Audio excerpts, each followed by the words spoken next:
Today, a critical White House meeting. President Trump claims Zelenskyy can end the war almost immediately. The Truth Social post that could set the tone. Plus, Texas Democrats heading home. The walkout is over, but the redistricting battle is getting even hotter. And flight attendants defy a back-to-work order. This morning, hundreds of Air Canada flights canceled. The stories that matter, clear and credible. From across the country to around the world. These are your unbiased updates from Straight Arrow News.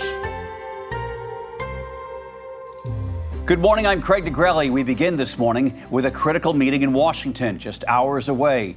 Ukraine's President Volodymyr Zelenskyy is set to arrive at the White House, but he won't be alone. He'll have plenty of European backup in his talks with President Trump. He'll walk into the East Room at 3 o'clock Eastern with French President Emmanuel Macron, German Chancellor Friedrich Merz, Britain's Prime Minister Keir Starmer, and several others who will be coming with him. The message: Europe is united and wants a peace deal that does not carve up Ukraine. The high-stakes meeting comes just days after President Trump's summit with Russian leader Vladimir Putin in Alaska. On Fox News Friday, Trump said he and Putin agreed on a lot of key aspects, but now it's on Zelenskyy to close the deal when it comes to peace and not just a ceasefire. Now it's really up to President Zelenskyy to get it done. And I would also say the European nations, they have to get involved a little bit, but it's up to President Zelenskyy. I think we are, and if they'd like, I'll be at that next meeting. They're going to set up a meeting now between President Zelenskyy and President Putin. And myself, I guess, I didn't ask you about it. Not that I want to be there, but I want to make sure it gets done. On top of that interview, Donald Trump took to Truth Social late last night, putting the burden of ending the war directly on Zelenskyy, writing he can end the war with Russia almost immediately if he wants to, or he can continue to fight. Trump added that Ukraine must give up any bid to join NATO and accept Russia's hold on Crimea, demands that echo Putin. That comment fueling concerns that Zelenskyy could be strong-armed into concessions. But Secretary of State Marco Rubio insists this trip is not about that and pushed back against the suggestion that Zelenskyy may be bullied by Trump. But you said that they're coming here tomorrow to keep Zelenskyy from being bullied. They're not coming here tomorrow. Oh, this is such a stupid media narrative that they're coming here tomorrow because Trump is going to bully Zelenskyy into a bad deal. We've been working with these people for weeks on this stuff. They're coming here tomorrow because they chose to come here tomorrow. We invited them to come. We invited them to come. The president invited them to come. You might remember the last time Zelenskyy met with President Trump in the Oval Office. Remember this? Back in February of this year, it was awkward, argumentative, contentious, and yes, it aired on live TV. Today's important talks will test not just Ukraine's future, but the unity of NATO itself. Putin is pushing for territorial gains. European leaders insist Ukraine's security and sovereignty cannot be sold off. And this morning, the world is watching what happens behind those closed doors. Texas Democrats who fled the state to block a redistricting vote are now starting to come back. More than 50 lawmakers left for blue states like Illinois and New York earlier this month, denying Republicans a quorum. But according to multiple reports, some Democrats have begun returning now that the Texas House has wrapped up its first special session. The timing matters because a new special session is set to begin today, and the Democratic caucus is trying to figure out if enough members are back that would give Republicans the numbers they need. Governor Greg Abbott has already issued civil arrest warrants for lawmakers who do not return, and the FBI says it will help track them down. This morning, Air Canada flights remain grounded as flight attendants defy a government order to return to work. 10,000 flight attendants walked off the job over the weekend and were immediately locked out by the airline. The sticking point? Ground pay, what crews earn when they're on duty but the planes are not in the air. Air Canada, which runs about 700 flights a day, including to 50 U.S. airports, offered binding arbitration, but the union said no. The country's labor board ordered attendants back by 2 p.m. Sunday, but union leaders pushed back, saying, quote, "Our members are not going back to work." Air Canada now says it will start flying again tonight, but at this point, that's far from certain.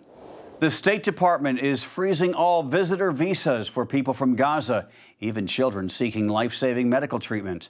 In a post on X, the State Department said all visitor visas for individuals from Gaza are on hold, while officials review how a small number of humanitarian medical visas were issued in recent days. Under current policy, foreign nationals can enter the United States for treatment using B1 or B2 visas. So far this year, about 3,800 Gazans with travel documents issued by the Palestinian Authority have been granted those visas. Meanwhile, Israeli Prime Minister Benjamin Netanyahu reiterated Sunday that any ceasefire deal must include Israel retaining security control over Gaza. This morning, Hurricane Erin is growing stronger and bigger, a dangerous Category 4 storm that's already pounding parts of the Caribbean. Erin is packing 130-mile-an-hour winds, its outer bands lashing the southeast Bahamas as well as Turks and Caicos. The storm stretches more than 200 miles wide, meaning coastal communities will feel it even without a direct landfall. Dare County, North Carolina, has declared an emergency, ordering evacuations on Hatteras Island. The fear, days of surf and wind, could wash out Highway 12, the only road in and out.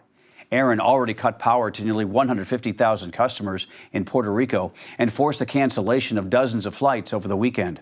Forecasters say the storm could stay a major hurricane through midweek, kicking up dangerous surf and rip currents up and down the East Coast. Finally this morning, what if your new best friend was a chatbot? Get this, our lifestyle correspondent, Kennedy Felton, spent 2 weeks texting, calling, even venting to ChatGPT like a real person.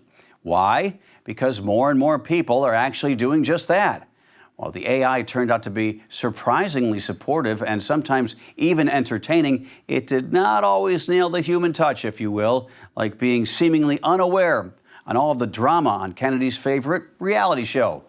She started with, "Here's the scoop," and then proceeded to tell me things that happened forever ago. When I called her out for being outdated, she tried to make up for it, but still didn't give me anything on what was actually going down. No mention of fans calling out Shelly and Andreina for hanging out with Sierra, who was removed from the show for using a slur, and not a word about Janae and Kenny's split. Forgot that this is literally just a robot I'm talking about. You can watch Kennedy's full report from heartfelt chats to hilarious fails right now on our website and app. And I will say this, I am really fearing the future with all this AI and ChatGPT. I can barely get the two remotes for our new smart TV to work. Sometimes the screen just buffers and buffers or goes blank, and that's when I yell to my wife, "Honey, can you help me with this?" Not really a great plan, right? Oh well, we'll see what the future brings. All right, before we head out, here's what we're tracking today. In Sacramento, California, lawmakers returned from summer recess, immediately taking up redistricting plans ahead of the 2026 midterms. Also today, the U.S. and South Korea launched their annual joint military exercises, an 11-day massive show of force aimed at sending a message to North Korea. At 3 o'clock, President Trump hosts Ukraine's President Zelenskyy and European leaders for that high-stakes meeting at the White House. And tonight, a prayer service for victims of the Pennsylvania steel plant explosion. Coffee for your brain, news for your day. Sign up for our newsletter straight to your inbox every weekday morning. Go to san.com/newsletters. Those are your unbiased updates for this Monday. We'll see you back here tomorrow. For all of us here at Straight Arrow News, I'm Craig DeGrelli. Have a great day.